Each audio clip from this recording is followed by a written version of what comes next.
da razumemo in da bom kot politik skušal participirati in pripomoč, da se takšna slika v svetovni skupnosti in tudi posod, kjer je taka dvoličnost, taka hipokrizija, dvojna merila prisotna, da se sodeluje s diktatorji, ki tlačijo in morijo vlastni narod, da se to prekine. Jaz izražam vso podporo vašemu, tudi nacionalnemu in podniškemu gibanju in seveda se zavzemam tudi, da ste deležni več pomoči, ki jo me potrebujete. Najlepša hvala, gospod Jerovšek. Besedo ima gospod Franko Juri, sicer prijatelj obih oziroma vseh treh gostov. Hvala, predsednica.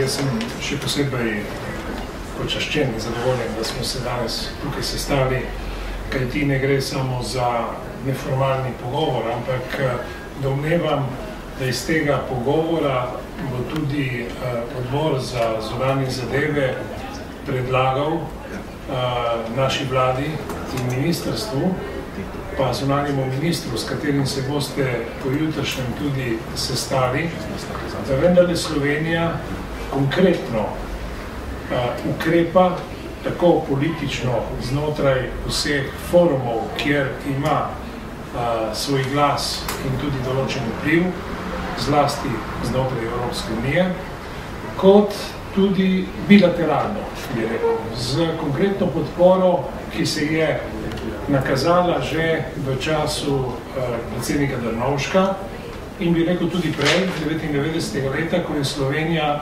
prvič predlagala opazovalce v Nubskih gorah. Takrat je bila ta pobuda sprijeta, podprta strani večine v Združenih narodih in dokazali smo, da če si glasen, če nekaj lahko zahtevaš, dobiš tudi podporo drugih. Sem iz vašega izvajanja razumel, da mednarodna skupnost sedaj nekoliko oportunistično smatra, da je treba najprej rešiti vprašanje sever-jug Sudana in tako Darfur kot tudi Nuba problematika sta nekakšna nebodiga treba v tej fazi in to omogoča Al-Bashirju, da nadaljuje svojo politiko, kot je bilo rečeno, lahkotno in postopnega genocida.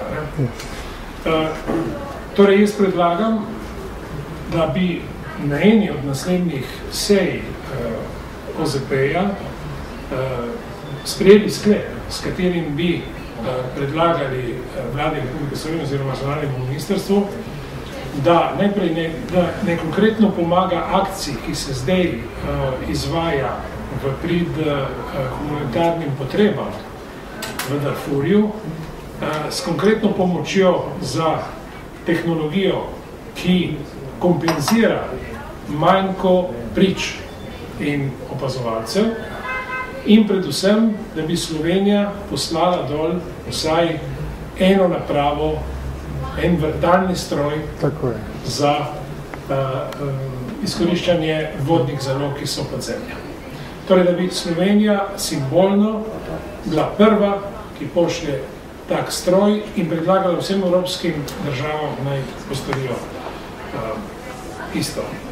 Na koncu imam samo še eno vprašanje politične narave. Al-Bashir je bil pred leti razglašen za vojnega zločinca in obstaja mednarodna tiralica, ki zahteva njegovo aretacijo. Zdaj sprašujem, ali je to zelo efektno dejanje, kjer je izgledalo, da se je mednarodna skupnost vendarle angažirala v pravi smeri in to z uporabo mednarodnega sodišča, ali je to dejanje na terenu čutiti, ali je to pomagalo, ali celo obratno. Če se ne implementira, kaj to pomeni? Mogoče Al-Bashir je postal še bolj aroganten. Zdaj, kako da se mednarodna skupnost, to se sprašujem, eno tako tiranico v bistvu uresničila, ni pa udejanila to, kar bi sledilo. Kako ste vi čutili to zadrego mednarodne skupnosti? Jaz predlagam, da še drugi postavijo svoje vprašanja, pa bi potem skupaj odgovarjali. Bi pa na pobudo kolege Jurija rekla, pa potem ne bom to na koncu, jaz sem hotela na koncu predlagati, da bi v odboru sestavili pred prvo naslednjo sejo pismeno pobudo Ministrstvu za zunanje zadeve, ki bi jo na prvi redni seji tega odbora ministru za zunanje zadeve predali v imenu danes prisotnih članov tega odbora, ker v širšem imenu zaenkrat ne moremo reči. Ne? Zdaj bi pa potem pa verificira še odbor. To je pobuda, ki je vsekakor dobrodošla in v naši moči je, da bi naredili kar največ. Izvoli kolega podpredsednik Ziher.